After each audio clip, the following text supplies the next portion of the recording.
up? What up? What up? What up? What's good? What's up? It's me, L Teddy 27, Angry Teacher Chronicles. I am back for another retro review. This is going to be The Wire Season 1, Episode 2. The Detail is the title of this episode. Mm. Mm. Oh, that's so good. Mm. Mm. Mm. Mm. So let's get right down to it, y'all. I hope you are taking advantage of going back through these episodes with me and appreciating all of the greatness that was The Wire. I am truly enjoying it. So we start off with McNulty and Bunk. They're at the coroner's office looking at the, just getting the coroner's report and everything on the cause of death and all of that stuff for the murder of that eyewitness in Dee's case. So McNulty and Bunk are going back and forth about McNulty telling Bunk, hey, you need to do what you got to do and let somebody know that this is a witness that just ended up dead because, he opened his mouth. And Bunk is trying to tell McNulty, listen, you don't need to be going and trying to make waves about this and going back to that judge and this, that, and the third. Don't do what I think you're going to do. Excuse me. And, they're telling each other not to do something or not to do something. And, yeah, neither one of them are going to listen to the other. So then we got Lieutenant Daniels. He's down there with his crew, and everybody, is with him. All his subordinates, everybody on the detail is with him. And they're going down to the new office. And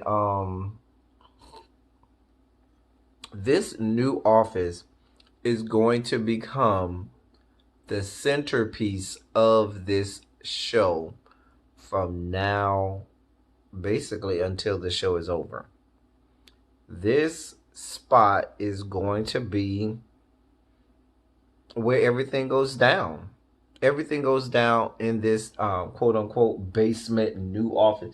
I mean, it's just a dump. It's like a basement type place. You hear people yelling all across from upstairs, like it's apparently underneath maybe some apartments or something. But you hear all kinds of shit above them and everything. But this is going to be the heartbeat of the entire series. It is the one place that is a prevailing theme from now until the show ends. So if you don't like this place, it's gonna be a problem. You will grow to like it. I'll say like that. Then we see McNulty goes right back to that judge. Did exactly what Bunk told him not to do. He goes to the judge, tells the judge about the witness being killed, this, that, and the third, how this is horrible, how this shouldn't have happened, all that. So you know what he's gonna do. Because one thing that the judge talked about was, well, do we need to put this in the paper? And McNulty, not Bunk, but McNulty was like, no, but you need to go and talk to the deputy of operations, Burrell, about this and get him to get on Daniels about it. He was like, but leave my name out of it this time. We'll see how far that goes.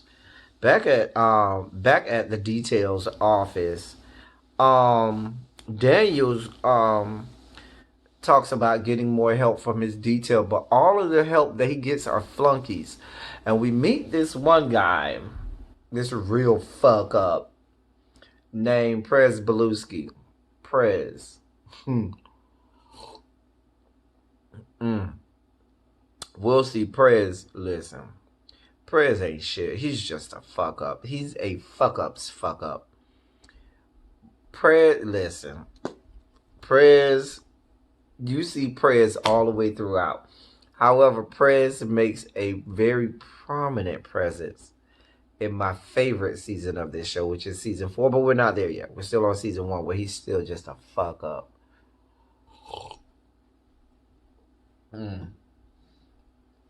Anyway, so Prez done shot a hole. He done shot the wall. Because he don't know how to use his gun properly. He's just that much of a fuck up, okay? forgot to take the gun out of the chamber, took the magazine out but forgot to take the gun out of the chamber, took the clip out, forgot to take the gun out of the chamber. Just a fuck up. Now he got to do paperwork for that. Then we see Wallace and we back at the low rises. Wallace and Poot is there eating chicken McNuggets, and they're just talking. This is one of those times where they got a lot of time on their hands, so they over there talking with Dia, talking about the guy who probably invented the chicken McNugget and whether or not he's making a lot of money now because they so good, or whether or not he's still not making no money and they stole his idea. And so equating it, and you know, it was kind of a metaphor of or kind of a way to equate it to the drug game. Excuse me, y'all. You know, when somebody comes up with a brand new idea that changes the game or makes more money for the company, does that person gets the lion's share of the money, or does the money still go to the same old, and that person don't get shit? And so they go back and forth on that. Then we got Daniels, who goes and talks with Rhonda Perlman down at the state attorney's office, who, you know, has been representing the state attorney through all of this mess. Remember, she told him last episode, listen, when y'all get y'all shit together, y'all come talk to me. Her.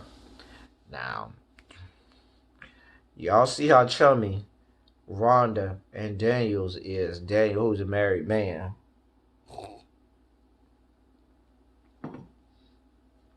I ain't gonna even tell you to put a bookmark on that, but at some point during this series, you'll remember that.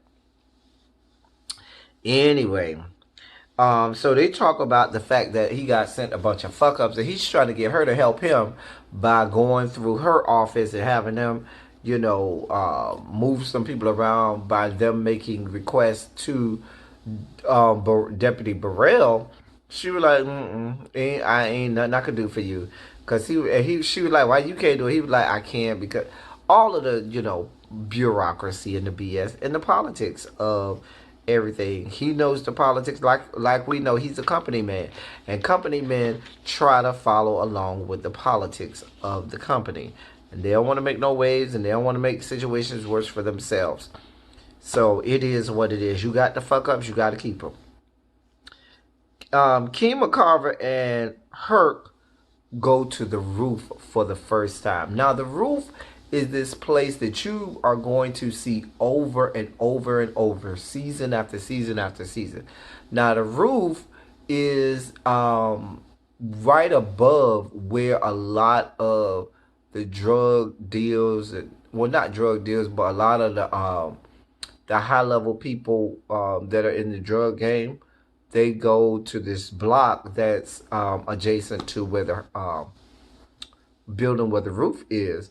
And that way, on top of the roof, Kima and those other people who go up there with her have a bird's eye view of a lot of the big time drug dealers. It allows them to get to see them, but they can't see for the police officers to see the drug dealers. Drug dealers can't necessarily see the police officers. And here we see Kima taking her pictures, and this is something that Kima does over and over and over and over and over. Kima takes those pictures, honey. Anyway, we see Bubbles playing the hat game. Now, we will learn what the hat game is a little later. But Kima is taking a whole lot of pictures. Bubbles is putting hats on. Bubbles is doing like crackheads do. They trying to sell you something. And they trying to show you how good whatever it is they trying to sell you. You know how a crackhead to have a brand new, you know, I'll give you an example. A crackhead might have a brand new, what's something I could think about? Like they'll have a brand new set of Jordans that fell off of a truck or something like that. They'll be like, oh, give me $5 for these Jordans. And you'll be like, what? Them can't be real. And they be real. And they be like, nah, look at it. I just found these off a truck. You know how crackers try to do. They try to show you how authentic and how real it is and stuff. They think, try them on. I'm going to show you da-da-da-da-da. Give me $5. Because, you know, they just trying to get that next hit. They don't care. You get them any kind of money, they're good. So that's what Bubbles was doing with the hats. But this is a hack. This is the hat game. This ain't Bubbles just being a regular crackhead. This Bubbles being a smart crackhead. Anyway, just like he's a smart crackhead on Empire, but we're not going to talk about that right now. So then we see Daniels is back. I'm sorry.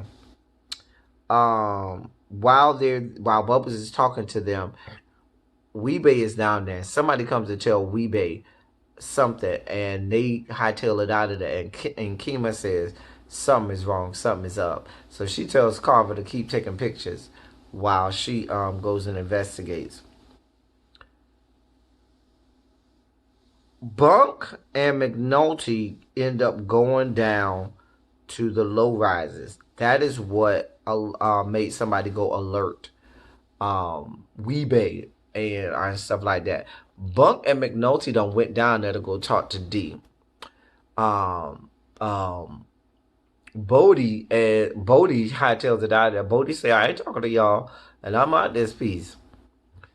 But Bunk and McNulty, they take D. D goes down to the they take him to jail. Stringer sees this. Stringer rolls up on there from afar, and Stringer sees this, and you know Stringer gonna take that back to Avon. So they take Bunk in. They take not Bunk. They take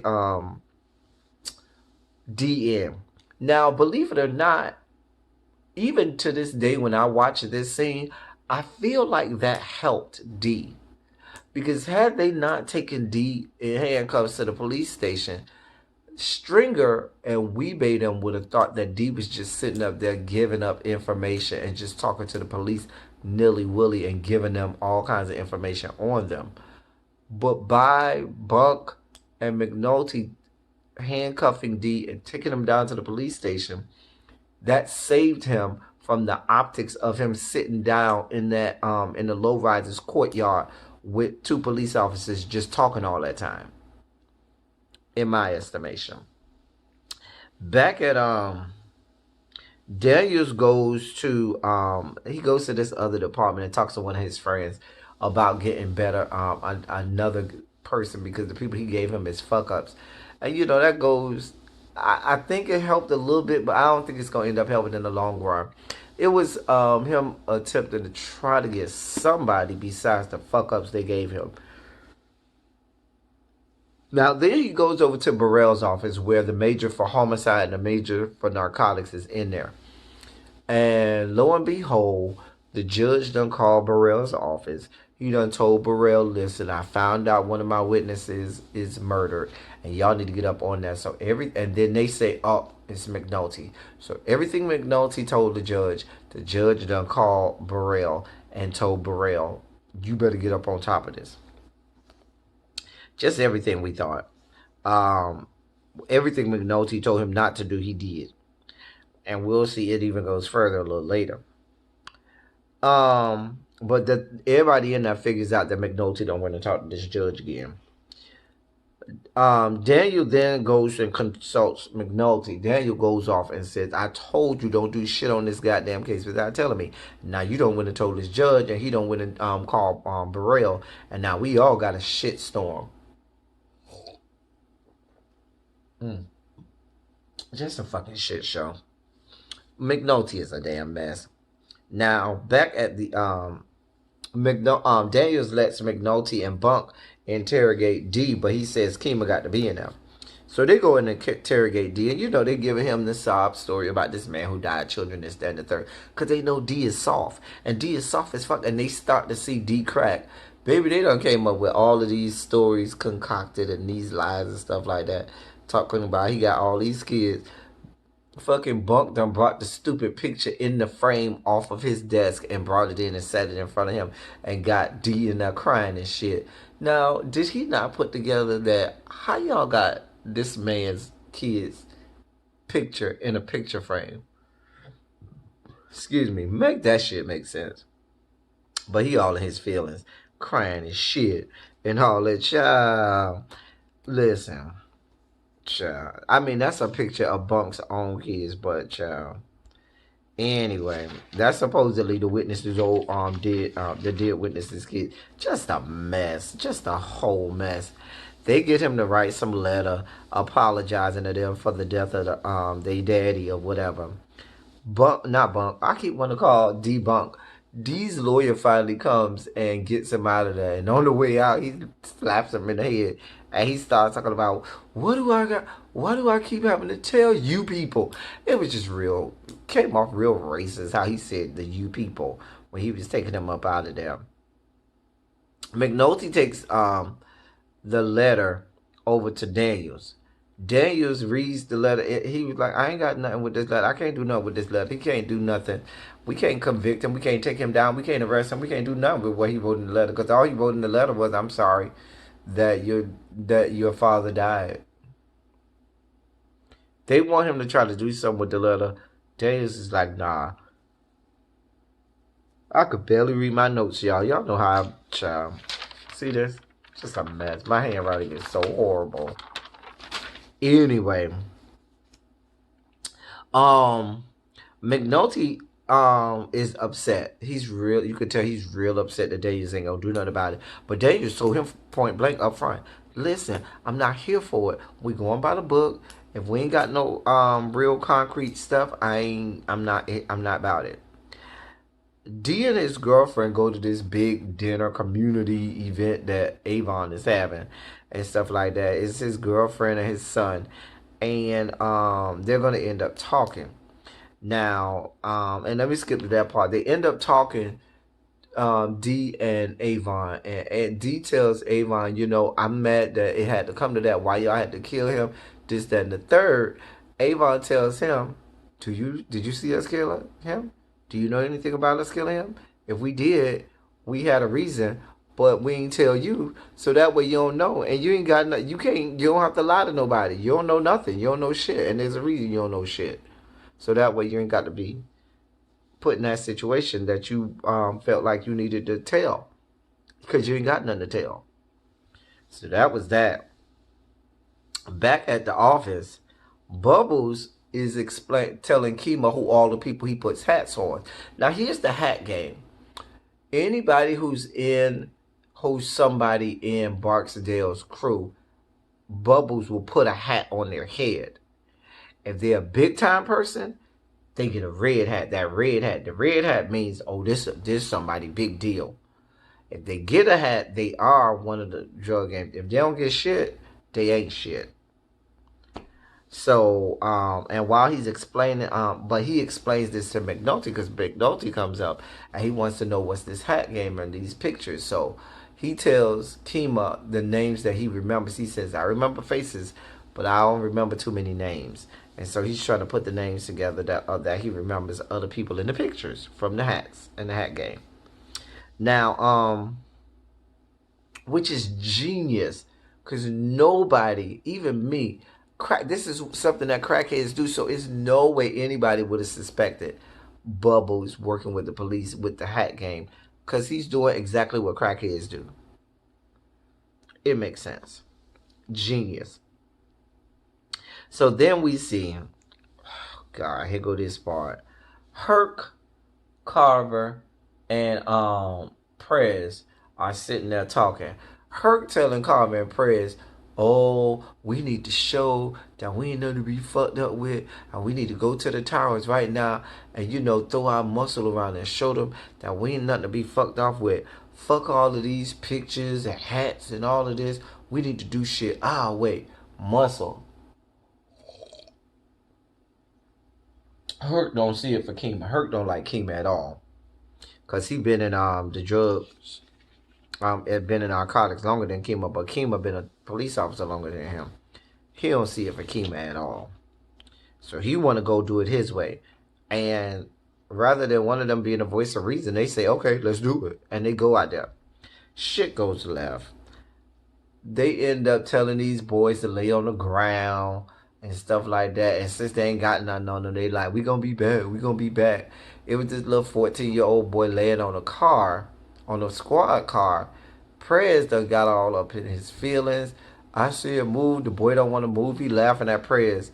Prez pistol whips the boy in the eye with his you know, police gun. The boy eye all messed up. The boy bleeding. He done messed up the boy eye with the butt of the gun. The people in the high rise is yelling at them. They see this. Next thing you know, they start throwing bottles and all kinds of stuff down there, and bottles breaking all on them, and just fucking shit up, fucking they ass up. And the high rises has got, looks to have at least 15 to 20 story floors. So it's shit coming down from everywhere. I mean, just raining down and shit that can kill them. So they got they crawling up under the car and everything, trying to, avoid debris and everything. It's just a whole ass mess. They calling the dispatch, telling them shots fired, officer down, this, that, and the third. It's just a whole mess. Just a whole mess. We leave that scene, and then excuse me, next thing we know, somebody calls McNulty and tell him go pick up the newspaper. Child, on the front page, they got a story about the witness being murdered in that case. Baby, they show down there the homicide where McNulty works, and Major is going off. His Major is losing his fucking mind. He done kicked over the desk. Said, I want his motherfucking desk out of my fucking office right now. It ain't even McNulty's desk. It's somebody else's desk. Anyway, it's just that he is 38 hot. 38 hot, okay? Lieutenant Daniels, mind you, is at the towers now. It's the next morning. Because now he got to deal with the fact that these fuck-ups done went to the towers at 2 o'clock in the morning. And the people done burned down the whole Crown Victoria. The whole Crown Vic done got burned up. Hurt done got busted in the head with a piece of glass that fell. And so he all disabled. Prez done sent the little boy to the hospital in critical condition. The little 14-year-old to the hospital in critical condition. Just a whole batch of fuckery. But it is what it is, honey. I told y'all, Daniels ain't got none but fuck-ups. So he got to try to clean this up. And he's smart about it. He tells Prez Belusky exactly what to say when, I think it's called IID, the Internal Investigations Department, comes to talk to them. This is the story that you give him. Now, he didn't say this is the story that you give him. He said perhaps you might want to tell him that ... happened. Basically telling them what to say. It was what it was. And so we see Daniels next. No, we see McNulty goes and confronts the judge. Now the judge, in the half-ass way, admits that I put the story in the newspaper. And McNulty has not deduced yet that whatever the judge wants to do, he's going to do. If you give him some information, he's going to take it and run with it. And you're always going to be implicated. I guess he doesn't care, because at this point, I guess he knows that it just doesn't care. Let the chips fall where they may. But he should know it's going to come to bite him in the ass later on. So Daniels and his wife are at home just talking about everything going on with the case and everything. And the wife says you cannot lose if you do not play. You can't lose the game if you don't play the game. Meaning, why are you taking this up? It's not going to help you out at all. Now, I was with her when she talked about why are you helping them? And there's a 14-year-old boy in the hospital. You don't need to be helping them. Let their ass rot in IID or whatever, or lose their damn job. And he was like, if they go down, I'll go down. It was just a mess. I was with the wife. There's a 14-year-old boy that's down there fighting for his eyesight, and you down here helping white boy out. Just a mess.